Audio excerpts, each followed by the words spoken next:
Artlist.io.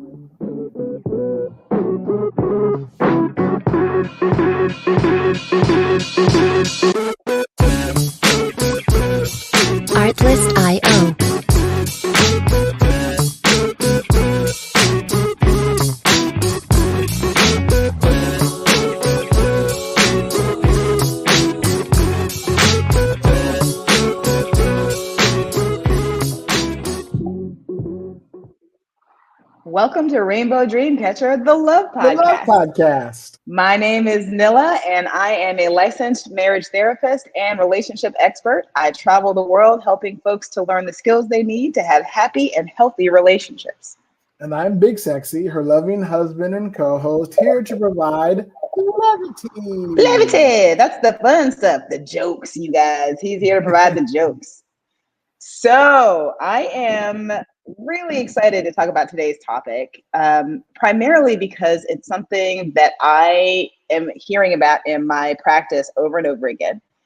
In my private practice as a therapist, I work with a lot of folks that are both single and married, with folks that have transitioned from being married to being single. And the one thing we talk about really frequently that I don't hear a lot of folks talking about is how do you get back out there and what is it like to be dating these days?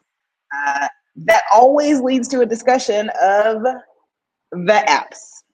Do you know what I mean when I'm talking about the apps? Yeah, you know the apps. Yeah, you guys know the apps.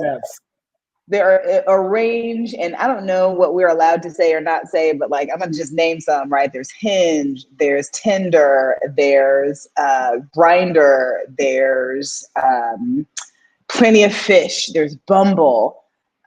There are a whole bunch of like smaller boutique specialty ones, right? There was one I saw, I can't remember the name of it, probably because it wasn't for me, but it was for people who were at a certain level of wealth and success, and they had to send in financial statements before they could be a part of this. Yeah, I know. It's called Raven, I don't know, but like a lot of celebrities and like famous people, and like you had to essentially be vetted for this dating app, right? And the idea is that, like, I don't know, the best way to date, and really the only way to date these days, is on the apps. So I don't know. Have you ever been on dating apps? Is that a thing that you've done before? I kind of. I never went on a date from a dating app. I created a profile on Plenty of Fish, eHarmony. Oh, that's right. eHarmony, that's one. Match is another. That's right. I forgot about those. Right. And but I never like checked them. Right. I also shows how old I am. Like those are like the originals. When they first started coming out, those kind of dating apps.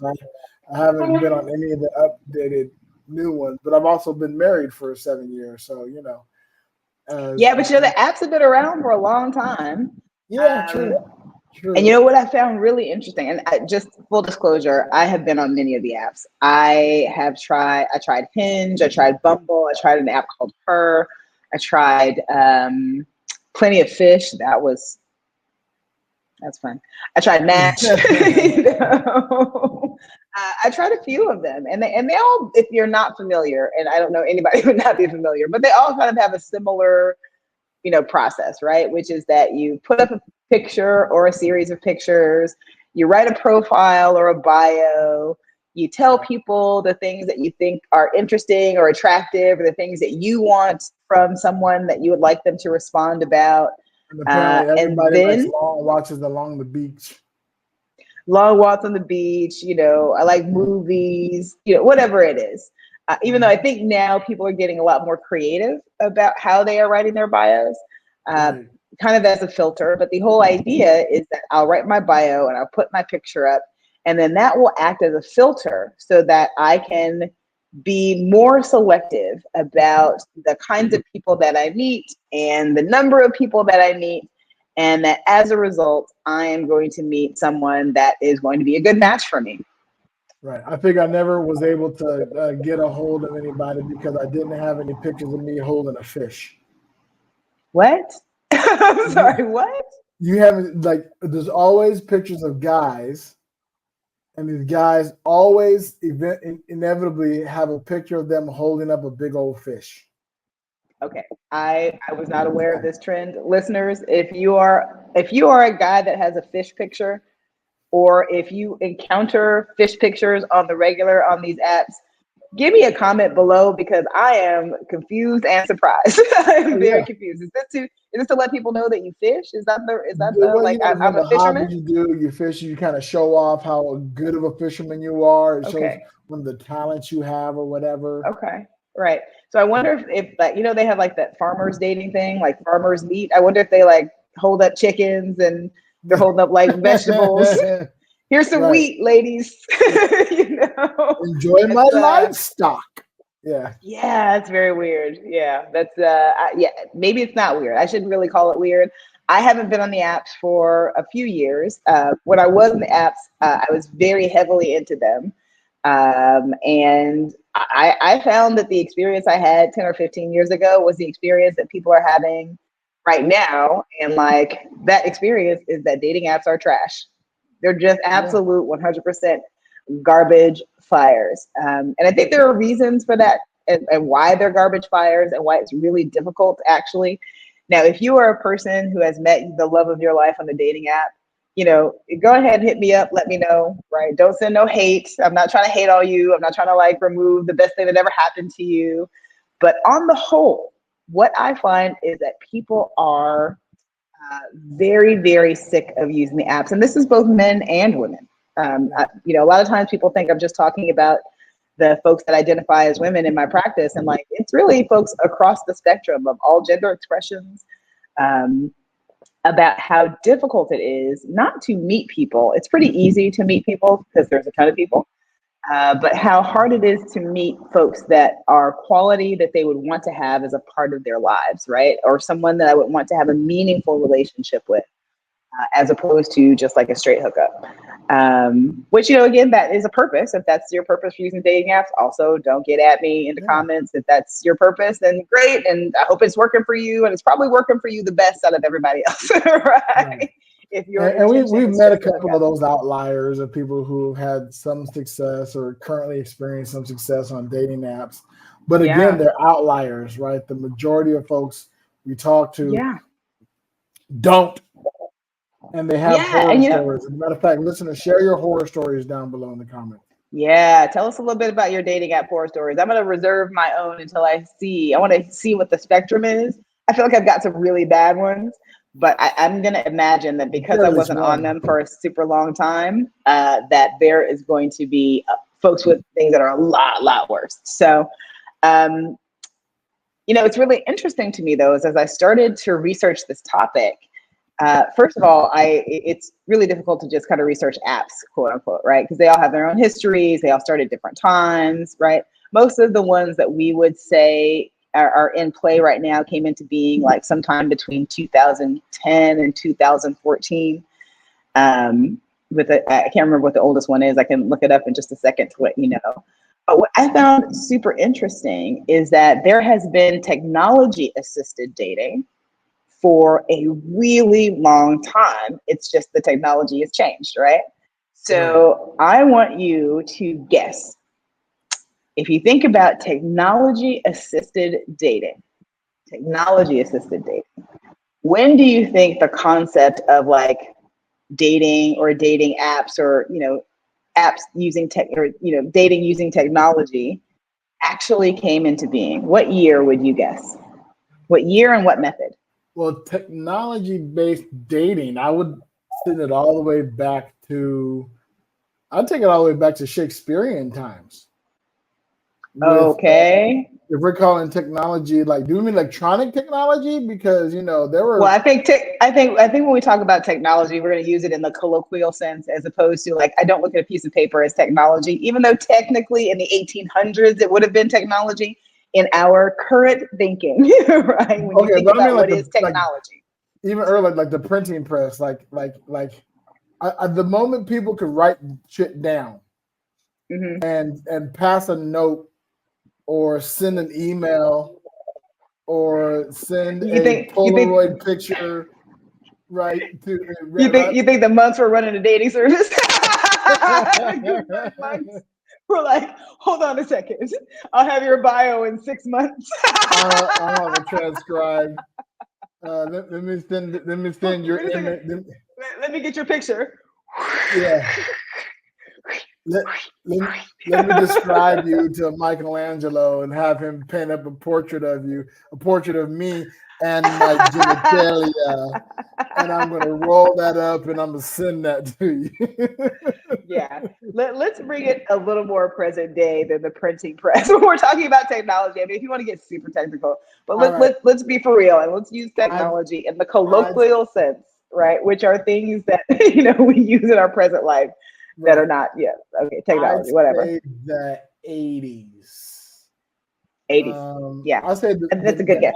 The advent of computers, the moment I can, I don't have to be face to face to request a romantic situation.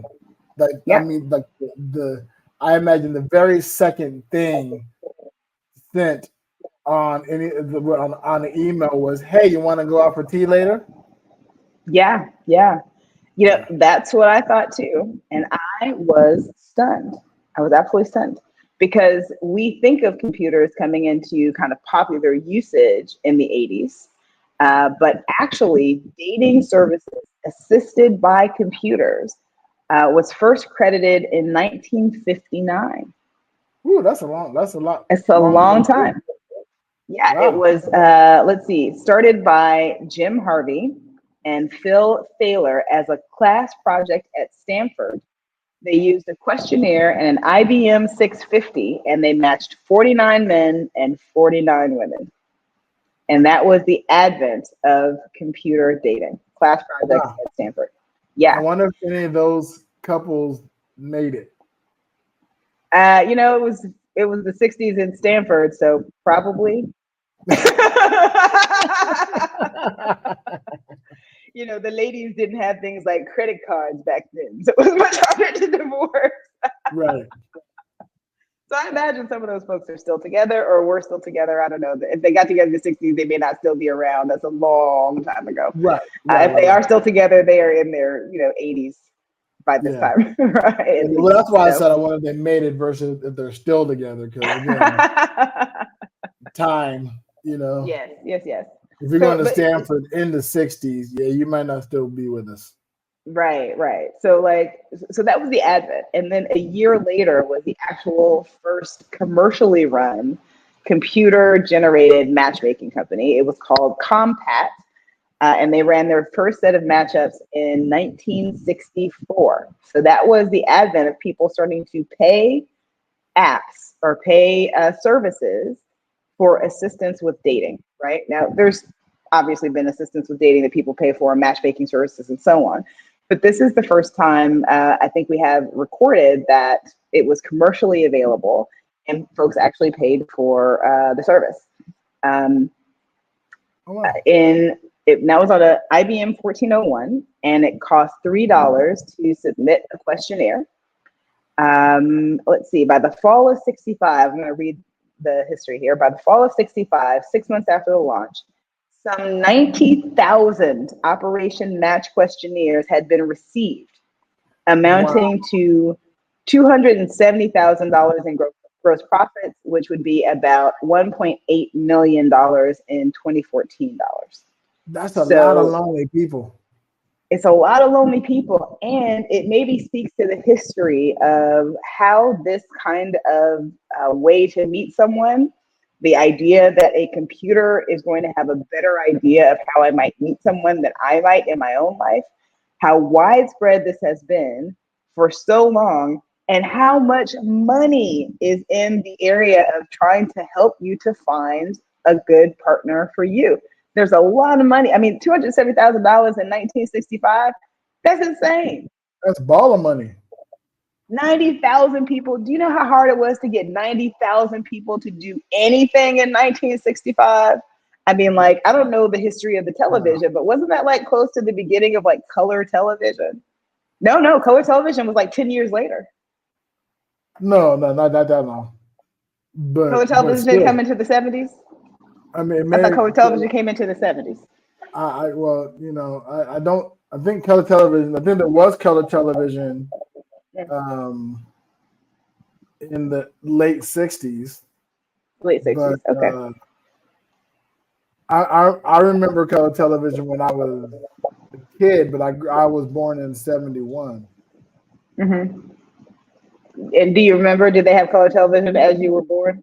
Were you I don't like? remember, maybe not as I was born, but I thought you were the one with the jokes. Well, how do I have the jokes today? I don't know. Anyway. Yeah. But I maybe point to that to say that it has been around the idea that, we can use some form of technology to help us, some form of computed technology to help us to meet other folks has been around for a very, very long time. Now, what's really interesting is that you would think that, the computer would catch on in the 80s, but what actually really caught on in like the 80s and the 90s were things like, well, let's go back. The 70s, right? So you had this advent, you had this huge success. These folks made a whole bunch of money, but it didn't really make a huge splash in terms of how people were actually meeting each other. Like it didn't take over, the idea that I'm going to meet you at like a Sally Hawkins dance or whatever they did back in the 60s, right? That would be Sadie Hawkins. I guess Within the Sally Hawkins 60s. is her So twin sister, maybe. listen, this is your era, so I'm gonna let you you're probably right. I'm gonna go ahead and say that you're accurate about that. I'm maybe just too young to really have those kinds of like lived experiences. So what I would say, Yeah, sure. but computer assisted actually started in the mid 60s, right? But it did have a kind of stigma, right? And using that kind of dating service had a kind of stigma, and it never really overcame the stigma. But then in the 70s came the advent of video. And in the mid 70s, there was this idea of video dating, right? Where as opposed to completing a questionnaire and having the answers to match like you would in the old computer time, now I could record a picture of myself or record a video of myself.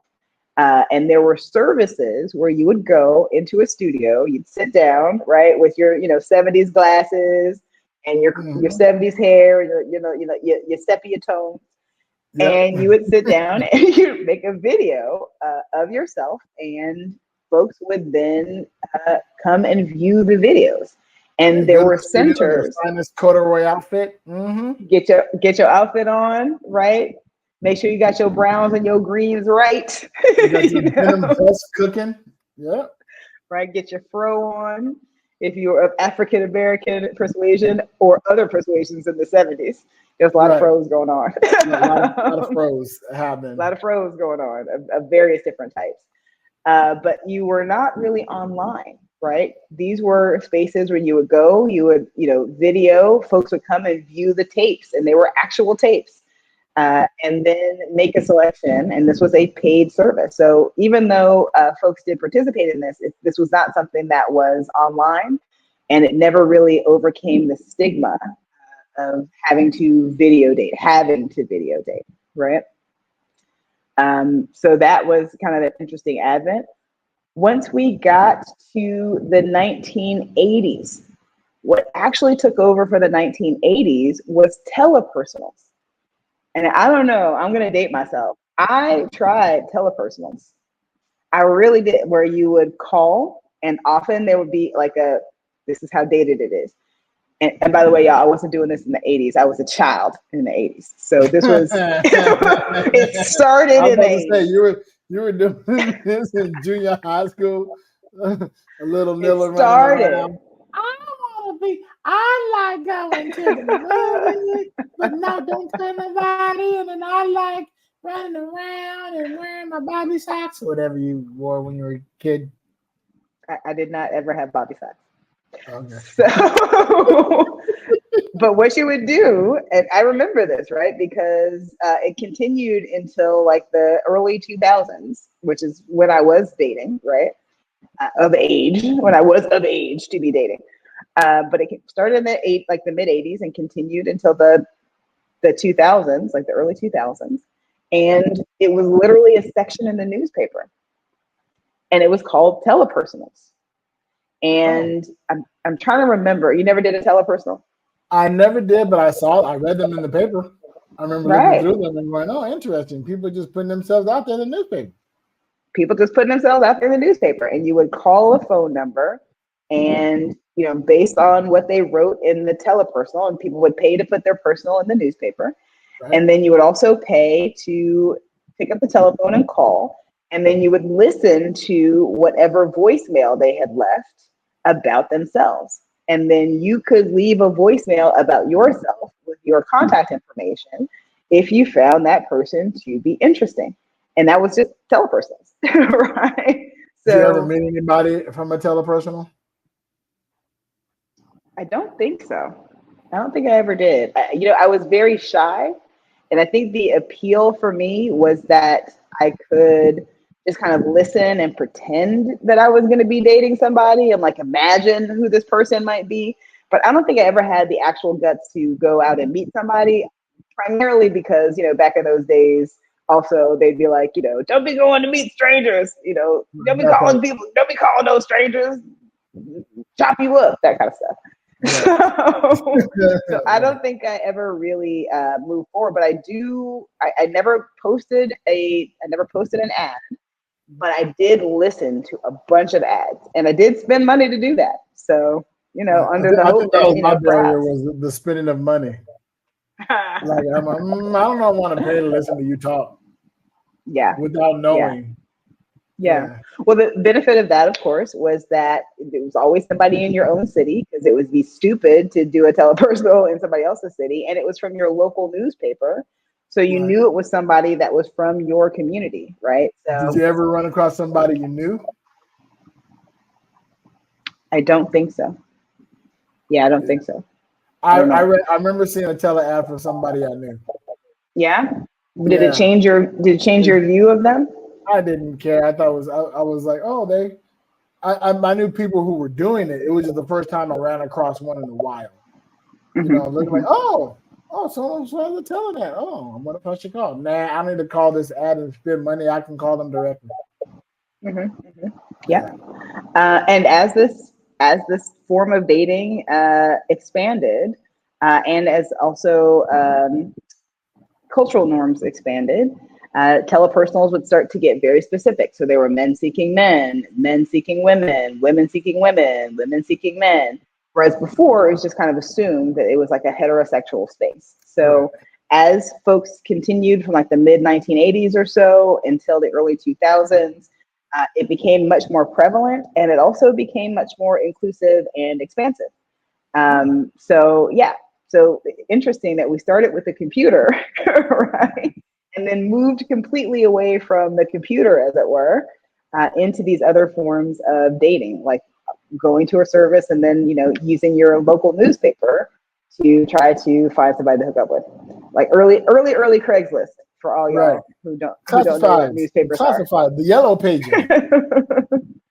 That there was a time. Well, Yellow Pages, and the fact that people used to understand there was yellow and white pages. Right. White pages, y'all. The white pages. Different colors for stuff. Anyway, so that continued until the early 2000s. It, still had some stigma around it. Folks weren't really like advertising that they met in the classifieds, right? But it did become a branded kind of service over time.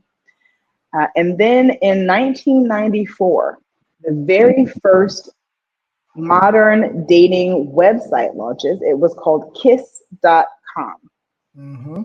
Kiss.com. And a year later, you remember Kiss? I didn't really remember. Briefly, but again, I was in my recall that. I was in my 20s. Sure. And 94, I was 23. Right. And looking. You sure? 33, 43? What was that? 23. Right. 23, 1994. So that was kiss.com, and that really set the prototype for online dating. A year later, a very recognizable name came into the market, and that was match.com. And I remember match.com. And in fact, there was one of my really good friends at the time met her husband on Match.com. And I remember for a lot of years, they didn't tell anybody they met on Match because it was such a stigmatized, like, you know, you met somebody online, you talking to people online. Like, it was very much like a taboo kind of thing to very do. taboo, right? Yeah. So, I mean, in those early days, like, if you were on those services, it was very, very quiet. You didn't tell nobody except your nearest and your dearest and your closest, only the people that you really, really like trusted. Because like, I don't know, people thought you were weird if you were on like a dating site. Like, what's wrong with you? You can't find somebody to date in person? Like, it was very, very strange. It's still taboo today, which is hilarious to me. You know, it is. It's really interesting. You know, we, as an aside, we met a lovely couple, beautiful. They're, you know, young, gorgeous people. They're in their, you know, mid to late 20s, traveling the world, living their lives. Like, they're doing their thing. And they don't tell people they met on the apps, which I find crazy. Because, like, I don't know. We asked how they met. Mm-hmm. They did that awkward look at each other a little bit too long, like how you want to answer this, how you want to answer this, how you want to answer this. Yeah. And it's like, okay, you're taking too long to answer it, which means you're trying to get your story straight without saying you're getting your story straight. And like, no, that something happened. Something it was like, we met on Tinder. It was like, oh, congratulations! Like, great. Yeah, good on y'all. It's like hitting the jackpot, y'all. Y'all just won the lottery. Go buy a ticket. Like, this is like for real. Like, I'm so happy that worked out for you, because it doesn't work out for a lot of folks. Right. Yeah. So, you know, that continued from the early 90s, and, you know, they would advertise it on TV. That's how much they really needed to get like online space. They would advertise Match.com on TV and radio, so that people would know that they could go online. And it was very, very stigmatized. And it took some time to get going, because part of it was that it was seen as like a not serious way to meet people. You know, like no one was going on Match.com to find like their soulmate, quote unquote. Like, they were just going to go date and hang out, but it was never really considered anything serious. So if anything serious came out of that, it was like, how did that happen? Like, that was just amazing. What kind of witchcraft are y'all doing? Right. So then along comes a service that promises to help people to actually find long-term relationships, which was a new entry into that market. And the long-term relationship folks were, you remember? They're still around. eHarmony. eHarmony started in 2000. And their entry into the market and their ability to be different was that, as opposed to just folks that you're going to date, we are going to set you up with long-term relationships. And that was the promise, that you will find your forever person. And I think that entry has become part of the model for the dating apps that would follow, right? Whereas before, it was not seen as something serious. It was seen as something where you really just call in the hookups, even with the telepersonals. And I don't want to be telling on myself, but even with the telepersonals, that was specifically for people who just kind of wanted to like hook up, you know, get that little hookup on, you know? But eHarmony was the first to promise that, like, no, we can use this technology and these questionnaires and this service to help you to find your long-term relationship. And that was their stated goal. And they were the first ones to offer that stated goal. Right around that same time, about a year later, Christian Mingle started, right? Because now it was acceptable as a Christian person to try to find a long-term partner using this online taboo method, right? And Christian Mingle made it less taboo to actually be online. Because, you know, the Christians are doing it. I think the big thing was they saw how much money these sites were making. They're like, you know, the Christian end needs some of that money as well, and we got a lot of Christians around, so let's give them a religiously safe option. To find their forever person. Right, right. And other services, by the way, which were not in the history that I'm reading through, I was, that were kind of pseudo dating services, but like just online communities kind of became prevalent around this time. Right. So even though by Chat this time in the rooms. 2000s, yeah, chat rooms. I'm thinking specifically for me, I was living in Tokyo, and one of the things that was interesting about Tokyo is that it had a huge population on Black Planet, blackplanet.com. Right. You Oh remember man, I Black forgot about Planet? Black Planet. Yeah. Woo! I used to love me some Black Planet, boy. For y'all, again, this is the early precursor to Blackfooter. Yes. Same kind of deal. Just online, a website, a chat room, Black people just doing Black people stuff. It was great. I really enjoyed Black Planet. Also, because there now became these segments in the market, this is also the entry of the infamous Ashley Madison. And you know what Ashley Madison Mhm. is? Yeah. Ashley Madison was the online service that was specifically for extramarital affairs and relationships. We Cheetahs. all the cheetahs. And you know what's so crazy is that they didn't do anything around cybersecurity. So they had No. all these people Right. sending in all their information, their real and full names, their pictures, their whole profile, their credit card information. All that. So, surprise when it blew up and Right. suddenly everybody's name is on the list. And I can't remember the year that it blew up. I'll have to look that up later. Listeners, if you know the year that Ashley Madison like blew up, I think it wasn't that long after they started. It was like 2002, and maybe it was like 5 or 10 years after they started. Ashley Madison got hacked. They blew up, right? And it was like cyber terror. It was like one of the first early examples of corporate cyber terrorism, because what they did was they stole all the information and then they tried to extort the folks at Ashley Madison, who I think considered making the payment. And then while they were in the process of considering whether they were going to pay these people, they just published the information. And then 20, suddenly it blew up. 2015. 2015. Oh man, they had a good long run then. Okay. Yeah. So they had it good for a good long while, but didn't build up the right cybersecurity. So that in 2013, when all this blew up, I remember looking up people's names. I was looking up folks. Everybody was looking up folks. Looking at so and so is and everybody's Mhm. business was out there. Anyway, interesting chapter. There's a documentary out about Ashley Madison, which I think it was a really good documentary if you Right. want to learn more about how that whole situation blew up. But Ashley Madison started in 2002, kind of at the advent of all of these kinds of spaces, right? A couple of years later, fast forward, we get to proxy dating. Proxy dating being Uh, I'm Bluetooth Bluetooth assisted dating. This is wait. early Grinder. This is like where you're in the neighborhood of somebody who also wants to get busy. Right, early Grinder. So it would alert users. In 2003 was when this started. It would alert users that someone that they might be interested in was within their proximity. And like, this is early Grinder, right? Where like, I don't know, I want to hook up with you, you want to hook up with me, and you're 50 feet away from me.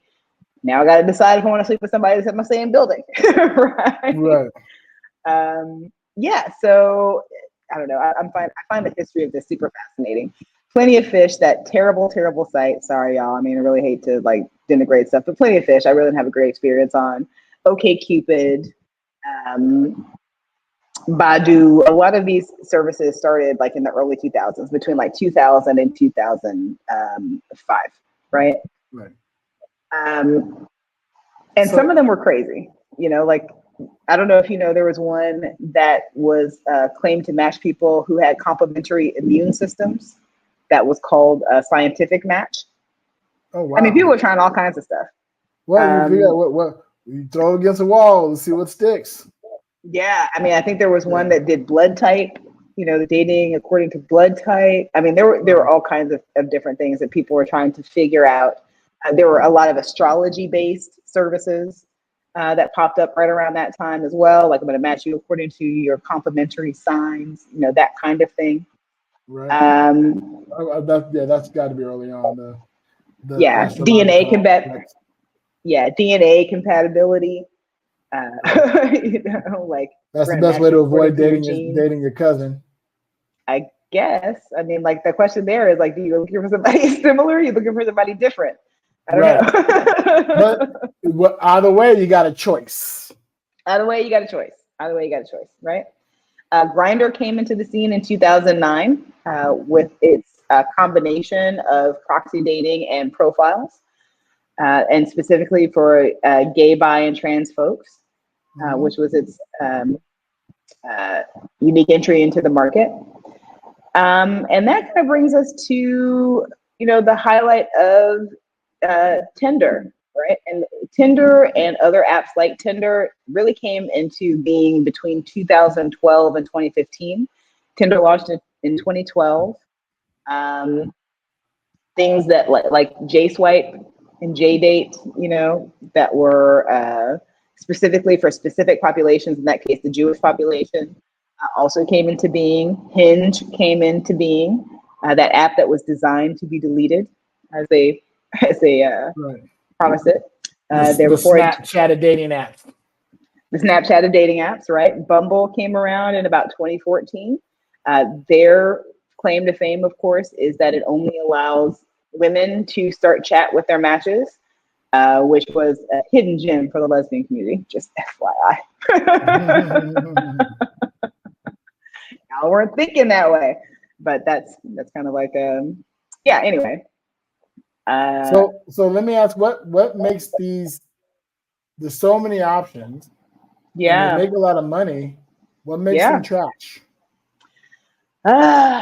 Okay, so and I hate to make declarative statements, particularly in my capacity as a licensed therapist, right? I like to help people to find what is the right answer for them. But I'm just going to say straight up in very boomer fashion that dating apps are not there to help you to find your partner. The thing about, there's a few different reasons why. One is that, now that we are in the era of social media and algorithms, we have a much deeper understanding of how we are impacted by algorithms. And the thing about it is that no company that is running an algorithm is running an algorithm to make you happier. No. Like, we just know that. We know that Instagram makes people feel worse. We know that Facebook makes people feel worse, particularly as they are in their young dating and developing years. It tends to impact self-esteem super badly. They've done studies after study, and even, things like Facebook tweaking their algorithm to see if they could impact and make you feel more sad or make you feel more angry, and recognizing that they absolutely can. Anytime you offer yourself to an algorithm like that, the promise is that they are going to help you to find someone that is your right person. But the reality is they don't make money unless you are on their app. And if you find your perfect person, you're getting off of the app. Right. You're going to get off the app, right? Which means they don't actually have a good incentive to help you to actually find the person that is the right person for you, even though that's the promise that they offer to you. So the first thing is, particularly if you're dealing in American systems or North American systems, right? Western systems, is that when you add that profit motive, they are not looking to make profit from you being happy. No. They're looking to make profit from you being constantly on the app, constantly searching, constantly looking, constantly engaging, and your attention. Yeah, your attention is what makes them money, and they're not going to get your attention if you are in a happy and healthy relationship. So on its face, I would tell you that that's just going to be trash, right? They are not going to offer you something that will take you away from the service that they are trying to provide you. Two, when you look at the promise that they have of, like, I don't know, I get to see and meet a whole bunch of people that I wouldn't otherwise get to see and meet. you also got to remember that, quantity and quality are two different things. And while the apps will offer you all of the quantity, right? There is no kind of like, they're not vetting people. They're not checking to see like if the things you're saying are actually accurate or true. They are not checking to see if you had your best friend or your cellmate or a professional service write your bio, Or right? Chat GPT, right? Or Chat GPT in our present iteration, right? So the idea that I'm going to read a few lines about a person and I'm going to see a picture of that person, and that's going to help me then to determine and discern whether I want to spend time, invest time, date them. I think that is a false proposition. And that even though you're going to get a whole bunch of people to look at, having more people to look at doesn't actually help you to make a better decision about who a good person is going to be for you, right? Right. And also the idea that, I guess number three is that people are different online than they are in person. You can be a Yep. completely different person online and listen, y'all, I don't have nothing against filters. I think filters are wonderful things. And there are times in my life where I'll be like, oh, you know what? This picture does not look great. Let me go ahead and click on this filter. Ooh, look at me. I look great, right? And y'all, you don't even know who people look like for real. Right. Right? Like there are so many different ways that people can manipulate their pictures and their profiles to create a particular image, whatever image they think is going to be most attractive, that you don't even really know when you are selecting what you think, is a person based on their looks and their personality as shown through their profile. That might even be that's not even what they look like. Right? Now, the They don't good look news like is, that. listeners who are watching this video, watchers who are watching this video, this is our natural beauty. There is no This is touch up what I look here. like, y'all. This is what we I look like. So you're welcome. I, I don't even wear makeup except this lipstick. You see these bright red lips, that's it. Like, and it's not a point of pride. It's just, I don't know, it's just my face.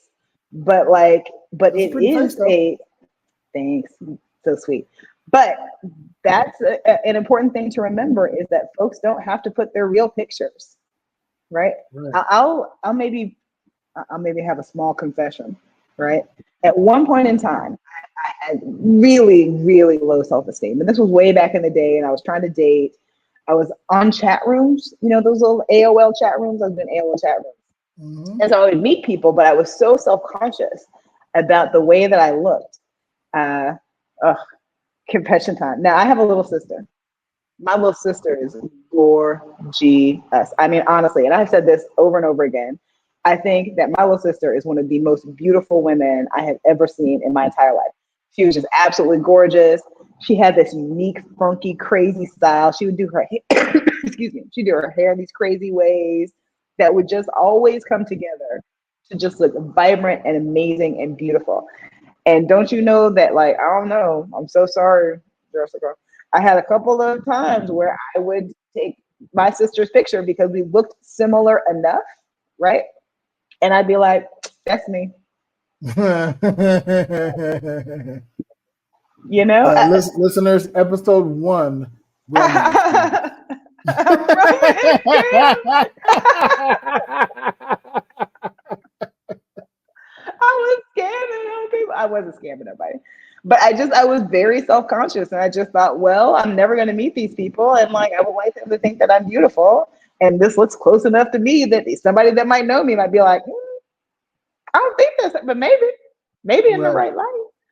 Right. So, yeah, I mean, even back in the day, you could be scamming people, but especially now. And, not say nothing, but like AI, everybody always look at the hands, always look at the fingers because you don't know which have been enhanced. Right. So yeah, so the other part of that is that there's just no way to actually know or discern that the basis on which you are choosing these folks is actually a real thing, that you're actually experiencing the real person, right? Um, excuse me. I also think it's really important to note that there are some parts of human connection that can't be achieved over a computer screen. You know, I think we forget that we are biological creatures, and we are now in a place where we can live so much in our heads. We can live in this knowledge-based space where everything is about the information I'm communicating as opposed to, the body that I'm inhabiting. That we forget that a lot of the ways that we actually really, like people and engage with people are these mysterious chemical attractions that we have for other people, right? I don't know the reason why. I'm sure that there is a science of attraction. I hope that there is a science of attraction. If you are a nerd like I am and you are interested in these kinds of things and you've studied the science of attraction, please let me know some papers to read or some books to go to. But that there is that idea that there's a chemical attraction to another person, right? Right. That is not something that I can create over a digital medium, right? It's literally my body responding to someone else's body. And folks that have had those spaces where you just kind of walk into a room and you see somebody, and I don't even know why, but like I'm really interested in this person. There's something about this person. That's the way we language it. But what's happening is that there is an actual chemical attraction taking place. There's a chemical process that is taking place. It's like shooting things into my brain, right? And when we are in person with people that we love, those are the chemicals that are going off in my brain. When I when I talk to my clients, I tell them it's that beautiful space where like I love the way you blink. Every time you breathe, it's so sexy, right? That's a chemical space, man, right? The way your eyelash just kind of falls off your face. Yeah, it's amazing, man. It's just like you sitting there eating food all good. How you eat food so good? It's just all the regular things that person is doing seems really amazing and beautiful and wonderful because we are in this chemically attracted space. And my brain is giving me this whole like new relationship energy that is energizing my body and driving me to want to spend more time with this person, right? It's one of the reasons why the whole goal of the apps is to get off the apps, you guys. Another reason why it's trash, right? The goal of the app developer is to keep you on the app. And your goal, if I really want to be in connected partnership, relationship, whatever ship, situationship, whatever it is to be off the app. And the magic happens off the app. But we've been conditioned to believe that we can determine where that lightning is going to strike for us by swiping pictures. And it just does not work that way. And as long as we have these biological bodies and like, I don't know, they're trying to do like Neuralink and, give us all these mechanized parts and maybe that's going to be the future. I don't know. But as long as we are in these biological bodies, no amount of going through pictures is going to help us to determine where that magic will strike. We have some idea who that might be or what that might be, but I think you'll find that when people really do connect, very rarely they go, actually, this person met every one of my checkpoints on my checklist. It's generally like, this is not somebody I ever thought I'd want to be interested in. I'm really surprised. I'm really surprised that me and this other person connected. Right? Because typically we wouldn't connect, or this is not the kind of person, I wasn't in the right place, or whatever it is, right? But what we hear about successful relationships is often they are surprising in the way that they develop because we never anticipated that we would have the kind of connectedness that we have with this person. And that's us. And that happens in person. Parts of that, like our mental connections, right, can happen. Our emotional connections can happen. But that physical animal attraction that you have for folks, assuming that you are a sexual person, and not everyone is a sexual person, but even in a non-sexual way, right? Just the attraction that I have for another person, we cannot substitute an algorithm for that kind of like mysterious connection. I just call it like the stickiness factor, right? Just like I wouldn't go on an app, and maybe people are, to say like, I have decided I need to find 5 friends. And so I'm just going to swipe through pictures and read through bios until I find somebody who's going to be my friend. You wouldn't actually do that, right? And then if you do meet somebody, you wouldn't be like, oh, well, I picked the right person on the app to be my friend. And so now we're going to be great friends. All the magic happens in person. All the magic happens in person. So what ends up happening is when I spend so much time on these apps. And listen, I appreciate that folks are lonely and that this can be something that helps me to feel less lonely. But that is time that I am not investing in the actual human connectedness of the folks that are nearby that I could have some connection with, right? And so that actually takes away time. And it does take time if I want to find people to connect with for me to actually engage in a way that will maybe offer me what I'm looking for. But we're told it's a way that we save time, right? And it's not. What they're actually doing is just stealing your attention over and over again. So, for these and many reasons, y'all, dating apps are trash. Get off the apps. Get off the apps. Get off the apps. Get off the apps and meet the people. If you want to just, unless your goal is to meet buffet trash people. Like if you just want to hook up, all you want is to hook up and as many hookups as you can. Sure. Well, yeah, and here's the thing.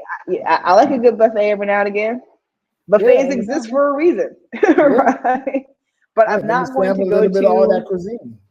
Right, but I'm not going to go to, a $10 all you can eat and expect gourmet Michelin star food.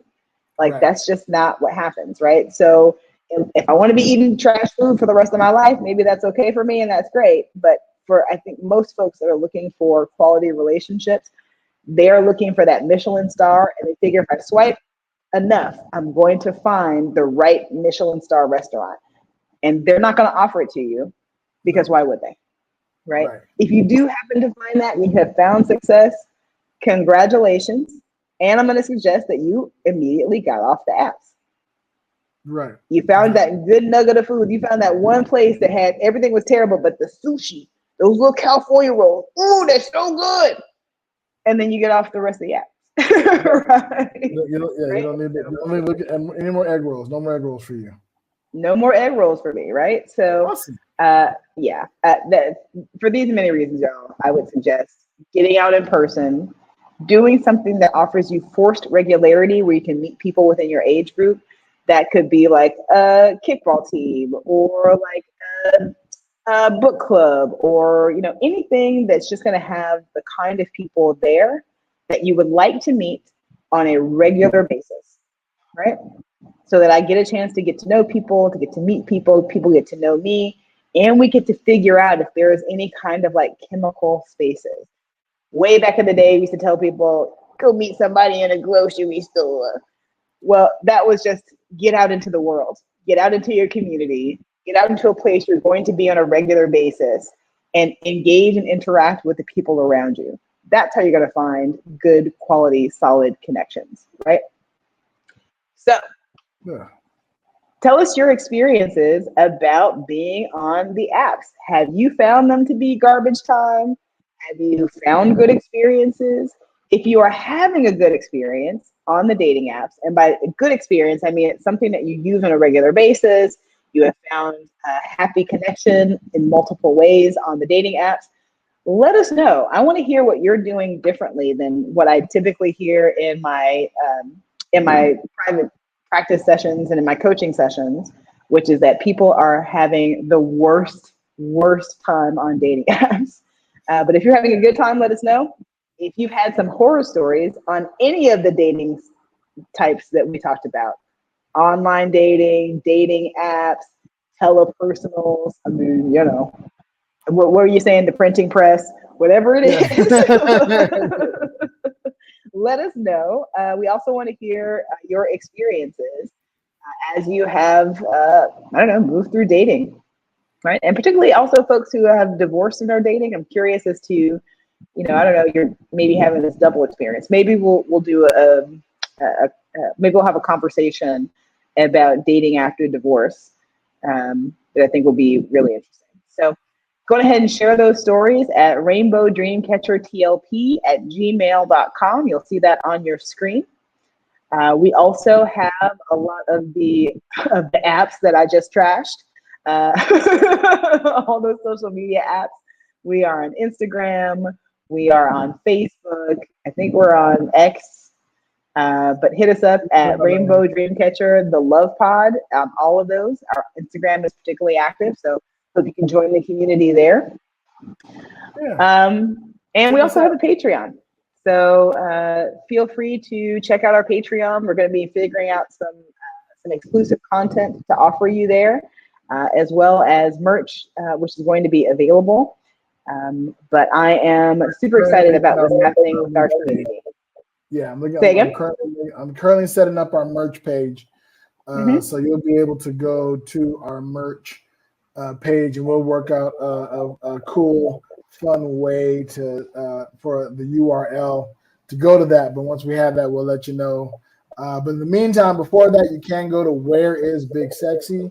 That's where, like the clothing, whereisbigsexy.com.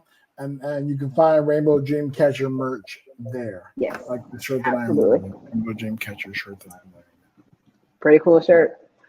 All right. So do we have time for a question? Should we save the question for another podcast? What do you think? I say we're getting kind of long, so let's go ahead and save the question for our next episode. We'll hit a topic, and the good news is actually this episode actually answers one of our questions. So we kind of what was the question from our friend Ryan, who asked, "Do dating applications actually work?"